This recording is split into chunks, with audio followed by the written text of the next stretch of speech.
وقت امت جس حالت میں ہے وہ کسی سے مخفی نہیں۔ میرے سننے والوں کے کان تو کابل سے کندھار تک، قلعہ جنگی سے دشت لیلا تک، تورا بورا سے تقریب تک، موصل سے بغداد تک، جاوا کے ساحل سے لے کے رباط کے کوچہ و بازار تک، نیل سے کاشغر تک، کسوہ سے چچینیاں تک، دریائے آموں کے اس پار سے ڈل جھیل تک کی کہانیاں مدتوں سے سن رہے ہیں۔ وطن عزیز جس کو لا الہ الا اللہ کے لیے حاصل کیا تھا، ہم کبھی کہا کرتے تھے کہ ہر چند بگولا مستر ہے، ہر چند یہ خاک آباد سہی، ایک وجد تو ہے، ایک رقص تو ہے، بے چین سہی، برباد سہی۔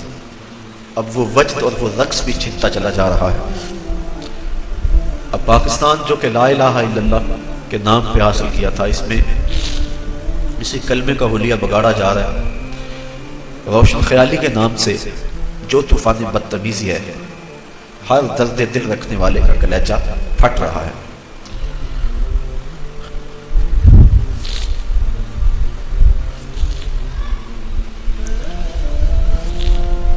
میڈیا یہ الغار ہے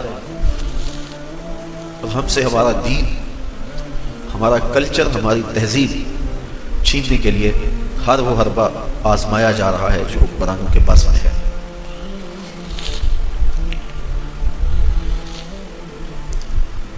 ہم نے اپنے اس ورثے کی حفاظت کرنی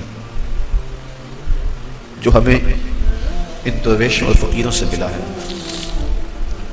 جنہوں نے اپنی زندگی دین کے راہوں میں گزاری اور ہمیں انگلی پکڑ کے اس راستے پہ لگایا۔ یہ میری اور آپ کی خوش قسمتی ہے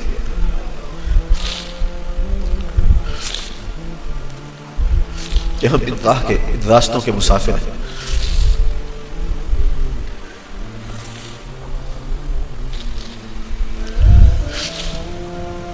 تیری نسبت نے سواری میری زندگی، تیری نسبت نہ ہوتی تو سگے دنیا ہوتا۔ ہم بھی دنیا کے کتے ہوتے، ہمارے ہاتھوں میں بھی کشکول ہوتے، دنیا داروں سے بھیک مانگتے ہوتے، لیکن ہمارا یہ اعزاز ہے ہم نے جب بھی بھیک مانگی ہے گنبد خضرا کے مکین سے مانگی۔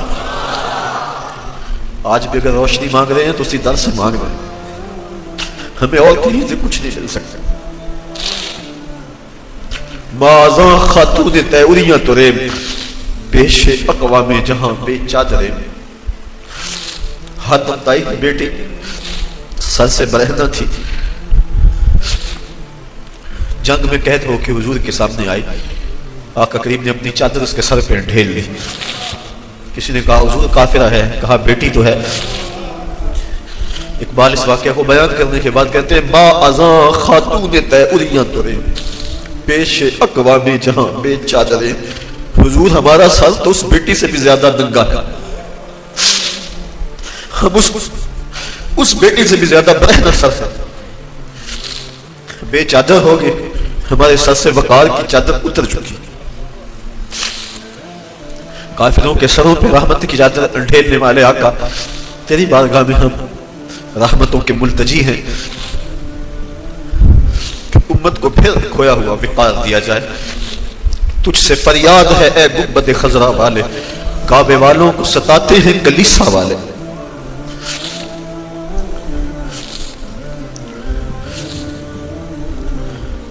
ہم بالکل خالی ہو گئے، ہمارے سر ننگے ہو گئے۔ آپ کی چادر رحمت ہر گناہگار کے سر پہ ہے، لیکن یہ ہمارا قصور ہے کہ ہم نے غیروں کے قوانین کو اپنایا، اپنا حلیہ، اپنی وضاقتہ، اپنی شکل و صورت، اپنے اعمال و افعال، اپنا کلچر غیروں کے طریقے کے مطابق رکھا۔ تو اگر آقا روٹھ جائیں تو ہمارے پلے ہے کیا؟ آج معافی مانگ لیں اپنے آقا سے، حضور معافی، حضور معافی، حضور معافی، حضور معافی۔ تو سانسی ڈکیا جنہ کماں تھی، حضور جی میں او کر گیا ہاں۔ تو سانسی ڈکیا جنہ کماں تھی، حضور جی میں او کر گیا ہاں۔ گناہاں دی دل دل دے اندر گل میں تیکر اتر گیا ہاں۔ تو ہاڈے حکماں نو چھڈ کے آقا میں جیندہ کتنے مر گیا ہوا. حضور معافی، حضور معافی. چھوڑ کے آپ کا دامن رحمت آقا ہم سے بھول ہوئی. کھو دی اپنی قدر و قیمت آقا ہم سے بھول ہوئی. بن گئے سیموں زر کے بندے، تن کے اجلے من کے گندے. لٹ گئی ہم سے فقر کی دولت آقا ہم سے بھول ہوئی. دیکھ ہماری آنکھ مچولی، اپنے سینے اپنی گولی. بھول گئے ہم درس اخوت آقا ہم سے بھول ہوئی. دنیا کے ٹھکرائے ہوئے ہیں تیرے در پہ آئے ہوئے ہیں. کھول دے ہم پہ باب رحمت آقا ہم سے بھول ہوئی. کہہ دو آقا کو، آقا ہم سے کہو نا.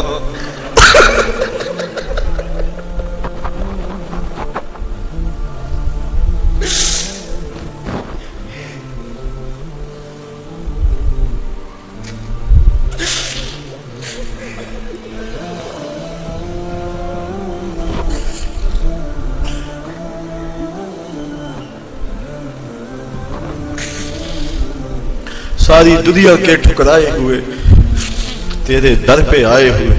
کھول دو اپنا باب رحمت آقا ہم سے بھول ہوئی. آقا ہم سے بھول ہوئی. ہم نے اپنے چہرے یہودیوں جیسے بنائے. تیرے محبوب کی سنت کا قتل عام کیا، نالیوں میں پھینکا. قصور تو ہمارے ہیں، مسجدیں ویران ہو گئی. تیرے دین کا تمسخر اڑایا جاتا رہا. حضور ہم سے ناراض نہ رہو. ہم مٹھی بھر تھوڑے لوگ، ہمارے دل آپ کے لیے دھڑکتے. ہم آکسیجن سے سانس نہیں لیتے، عشق رسول سے لیتے. ہماری نس نس میں آپ کا پیار سمویا ہے. ہماری دھڑکنیں نبی نبی پکارتی ہیں. ہم سے راضی ہو جائیے. یہ وطن پاکستان، اس کے حکمران ہماری بدعمالیوں کی سزا ہے. ہم نیک ہو جائیں، امت پہ شفقت ہو، اور ہمیں کوئی حضرت عمر فاروق کا جان نشین عطا کر دیا جائے. اس وطن کی گلیوں میں، کوچہ و بازار میں نظام مصطفیٰ کے سویرے طلوع ہو جائیں. امن کے سویرے طلوع ہو، ظلم کی رات ختم ہو. بس یہ گزارشیں، یہ آرزویں، یہ تمنائیں لیے آج کی اس محفل میں ہم حاضر ہیں. دو چیزوں کے دامن کو بڑی مضبوطی سے تھام لیں. ایک تو راتوں کو اٹھ کے قرآن مجید کی تلاوت کا معمول بنا لیں. میں اپنے ساتھیوں سے لمبی گفتگو نہیں، یہ 2-3-4 باتیں ہیں، بس ان کو ذہن نشین کر لیں اور آج سے اس پہ عمل شروع کر لیں. راتوں کو تنہائیوں میں اٹھ کے قرآن مجید کی تلاوت. ترجمہ آتا ہو تو بہت خوب، ورنہ مترجم قرآن مجید لے لیں. یہ بھی سمجھ نہیں آتی، ویسے الفاظ پڑھتے جائیں. قرآن مجید کی سمجھ نہ بھی آ رہی ہو، ویسے بھی تلاوت پڑھیں تو قلب کو حضور سے قربت ہوتی ہے. حضور علیہ السلام نے ارشاد فرمایا راتوں کو اٹھ اٹھ کے قرآن پڑھو اور قرآن پڑھتے ہوئے رویا کرو. اور فرمایا فَإِن لَمْ تَبْكُوا فَتَبَاكُوا، اگر رونا نہ آئے تو رونے کی کوشش کیا کرو. حضرت داتا صاحب فرماتے ہیں اگر کوئی کوشش کرے پھر بھی نہ آئے تو فرماتے ہیں پھر وہ اپنے مقدر پہ رویا کرے کہ وہ کوشش بھی کرتا اتنا پتھر دل ہو گیا کہ اس کے دل میں گداز اور نرمی پیدا نہیں ہوتی، تو پھر وہ اپنے مقدر پہ روئے. تو ایک تو راتوں کو اٹھ اٹھ کے قرآن مجید کی تلاوت کو ہر مصطفی اور ادارت المصطفیٰ کا ہر رکن اپنا معمول بنا لے. اس سے قلب کو ذات رسالت مآب صلی اللہ علیہ وسلم سے رابطہ ہوگا، اور ہو سکتا ہے کبھی مقدر جاگ بھی پڑے.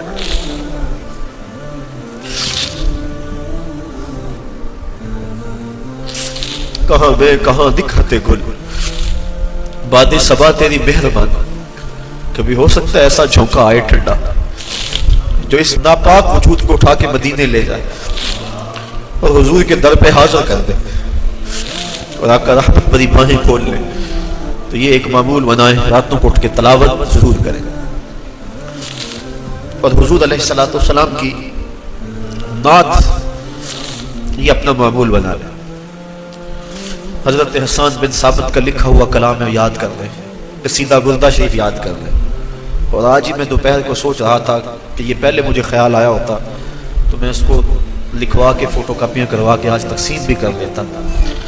حضرت ام معبد رضی اللہ تعالی عنہا نے حضور کا حلیہ بیان کیا ہے. ہزاروں شاعریاں اور نثریں اس کی ایک ایک جملے پہ قربان. وہ لے لے, ہم کوشش کریں گے یہاں سے چھپ جائے. وہ حضور کا حلیہ ایک مرتبہ رات کو پڑھ لیا کرو. جو ساتھی نماز نہیں پڑھتے یہ تو بہت بڑی بدبختی ہے. آج کے بعد اس مجلس میں آنے والا کوئی شخص بھی بے نماز نہ رہے. یہ اپنے رب سے وعدہ کریں. میرے سے کیا وعدہ ہے, میرا حکم تو نہیں ہے, یہ تو رب کا حکم ہے. اور ایک بار نہیں 750 مرتبہ دیا گیا. جن کے چہرے داڑھی شریف کے نور سے محروم ہیں وہ اپنے چہروں پہ نور کی یہ جو جھالر ہے اللہ کے محبوب کی سنت ہے. حضور سے سونا چہرہ کس کا ہو سکتا ہے؟ اگر داڑھی چہرے کو بدنما بناتی تو پھر اللہ اپنے محبوب کو یہ داڑھی کیوں عطا کرتا؟ سجائیں جن کی داڑیاں پوری نہیں ہیں سنت کے مطابق وہ 4 اگل کم از کم پوری کریں. امامے کے ساتھ پڑے ہوئے 2 رکعتیں امامے کے بغیر پڑی ہوئی 70 رکعتوں کے برابر ہے. یہ کتنی فضیلت ہے. کم از کم جمعۃ المبارک کو باندھ لیں. یہ ہمارا اسلامی کلچر ہے, یہ اسلامی تہذیب ہماری. اس وقت اسلامی کلچر کو مٹانے کے لیے کوشش کی جا رہی ہے, اس لیے ہم اس کا احیا کریں گے اور پوری قوت کے ساتھ جو ہے مزاحمت کریں گے. اور ہم اپنے عمل سے اسلامی کلچر کی بلندی اور فروغ کا وعدہ کرتے ہیں اپنے عمل سے. اور سر پہ پگڑی ہو, سنت سجی ہو اور انسان نظر جھکا کے بازار سے گزر جائے, یہ بھی ایک تبلیغ ہے. نہ کچھ کہے نہ تبلیغ کرے, حلیہ یہ ایک تبلیغ ہے. امام محمد بن حسن شیبانی جب سر پہ سفید امامہ, سنت کا جامہ, گھوڑے پہ سوار اور بصرہ آئے, یہودی سائی جو مناظرے کے لیے تیار تھے, جب انہوں نے امام محمد کے چمکتے ہوئے چہرے کو دیکھا, حضور کی سنت کا یہ پیکر دیکھا, تو جو مناظر تھا اس نے کلمہ پڑھنا شروع کر دی. تو مسلمانوں نے کہا تم مناظرہ کرنے آئے تھے اور تم کلمہ پڑھ رہے ہو. تو اس نے جواب میں کہا میں جب مسلمانوں کے امام محمد کو دیکھا, ان کے چمکتے ہوئے چہرے, روشن پیشانی, سر پہ امامہ, سنت کا جامہ دیکھا, تو میں نے کہا مسلمانوں کا چھوٹا محمد اتنی شان والا ہے, بڑا محمد کیسا ہوگا. یہ شان ہے خدمتگاروں کی.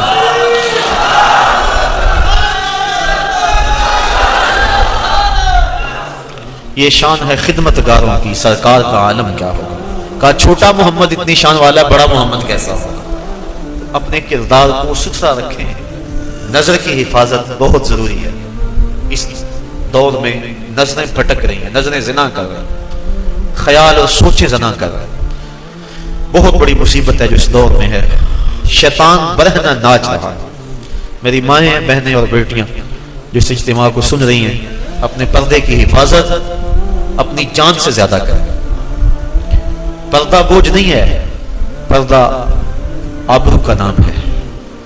اس برقعے کو قید خانہ نہ سمجھے, بلکہ اس برقعے کا ایک ایک تار, ایک ایک سلوٹ میری بہن تیری آبرو کی محافظ ہے. تیرے حیا کا پہرا ہے تیرا پردہ. تو مغرب کی ٹینو نہیں ہے, تو مشرق کی بیٹی ہے. لوگ کہتے ہیں یہ دقیانوس ہیں, پرانے دور کی باتیں کر رہے ہیں. میں کہتا ہوں اتنے پرانے ہو جاؤ, اتنے پرانے ہو جاؤ کہ مدینے کی گلیوں میں پہنچ جاؤ. اتنے پرانے ہو جاؤ کہ طائف کے بازاروں میں چلے جاؤ. اتنے پرانے ہو جاؤ کہ بدر کی وادی میں پہنچ جاؤ. اتنے پرانے ہو جاؤ, اتنے پرانے ہو جاؤ کہ مکے کے بازاروں میں نبی کے نام پہ زخم کھاؤ لیکن زبان سے اف تک نہ کہو.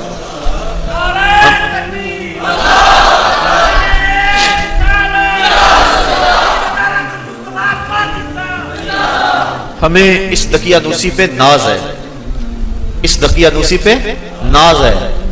تمہاری روشن خیالی تمہیں وائٹ ہاؤس تک پہنچاتی ہے, اور ہماری دقیانوسی ہمیں محمد عربی کے حجرے تک پہنچاتی ہے. ہم حجرہ عائشہ تک پہنچ جاتے ہیں, وہ حجرہ جس سے نور نکلتا تھا, جس حجرے میں بیٹھ کے کائنات کے قانون وضع کیے گئے, جس حجرے میں 26,000 مرتبہ جبریل امین آیا.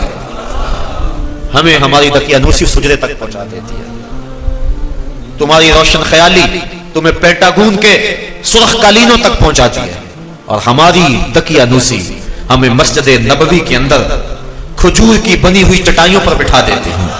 ہمارے لیے یہ اعزاز ہے, ہمارے لیے یہ افتخار ہے, ہمارے لیے یہ عزت کا سامان ہے. یہ تانا نہیں ہے. تم اگر تانا سمجھ کے دیتے ہو اور ہم تو اس کو پھول سمجھ کے جھولے میں ڈالتے ہیں.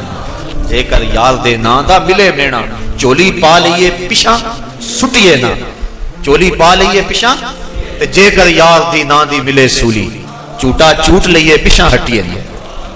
تو آئیے میں اور آپ اپنی اسی تہذیب کو اسی کلچر کو، اقبال بھی کہتا ہے اپنی ملت کا قیاس اقوام مغرب سے نہ کر، خاص ہے ترکیب میں تجھے قوم رسول ہاشم. اسی ترکیب کو، اسی کلچر اور تہذیب کو اپنے سینے سے لگائیں. ادارت المصطفیٰ کا ایک ایک رکن اور اپنے نام کے ساتھ مصطفی لکھنے والا ایک ایک فقیر. میں تو کہتا ہوں اس نام کی لاج رہ جائے، کاش کہ حشر کے دن بھی مصطفی کہہ کے پکارا جائے.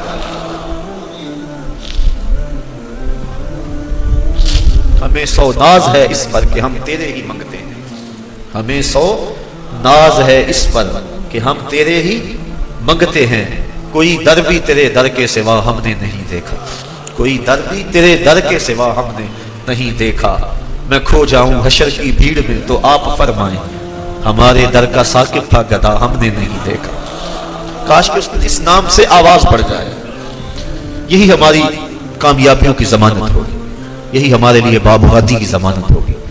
اللہ تعالیٰ جل شانہ آپ سب کو سلامت رکھے، آپ کو اپنی امان اور حفاظت میں رکھے. دور و نزدیک سے آئے ہیں، ہر جمعۃ المبارک کو آتے ہیں، ہر پیر کی حاضری ہوتی ہے، ذکر کی محفل سجتی ہے، نور کی مجلس ہوتی ہے. کیسی رونق ہے. پچھلے دن بیرون ملک گئے ہوئے ایک ساتھی کا فون آیا تو میں نے پوچھا سناؤ کیا حال ہے. کہتے سارا ٹھیک ہے، لیکن جب جمعہ آتا ہے اور پیر کا دن آتا ہے اس دن دل تڑپتا ہے. اور میں نے کہا تم جہاں بھی ہو تمہارا دل تو ادھر ہی ہے. تو یہ کیسی رونق ہے، کیسا ذوق ہے، کیسی جو ہے وہ ایک لذت ہے جو اللہ نے عطا فرمائی ہے. میں کدے میں آنے والوں میں کدا مت چھوڑنا، میں کدے میں آنے والوں میں کدا مت چھوڑنا. جینے مرنے کا مزہ کچھ ہے تو میں خانے میں ہے. زندگی کی حقیقت اس پیمانے میں ہے. ورنہ کیا ہے زندگی میں؟ جھوٹ، تجل و فریب، تکبر، بخل، ایک دوسرے کو نیچا دکھانے کی کوشش، دولت کے انبار اکٹھا کرنے کے لیے جد و جہد، تگ و تاز. کیا ہے؟ ہر وقت چغلی، غیبت. تو جب انسان ایسی مجالس سے دور میں آتا ہے، سر جھکا ہے اور کیا کہتا ہے اللہ، کیسی کیفیت آ رہی ہوتی ہے. میں نے ایک روایت میں پڑھا ہے جب کوئی بندہ سالک اللہ کہتا ہے اللہ تعالیٰ اس کی طرف نظر رحمت سے دیکھتا ہے. اور جب اللہ کسی بندے کی طرف نظر رحمت سے دیکھے اس کے 70 گناہ جل کے راکھ ہو جاتے ہیں. یہ اس کی کرم نوازیاں ہیں. تو یہ جمعۃ المبارک، یہ پیر کا اجتماع، آنا جانا، کیسی کیفیات ہیں، کیسی لذتیں ہیں. اللہ آپ کو سلامت رکھے. ہمارے بچھڑے ہوئے پیر بھائی جو اس دنیا سے چلے گئے، آج ان کی قبریں ہماری دعاؤں کی راہیں تک رہی ہوں. نماز ظہر سے قبل قرآن خوانی ہوئی. ہمارے ان جملہ ساتھیوں کے لیے جو ہمارے اندر ان مجالس میں موجود ہوتے تھے، آج وہ موجود نہیں ہے. ان سب کے لیے اللہ کی بارگاہ میں بصمیم قلب دعا کہ اللہ کی مغفرت فرمائے.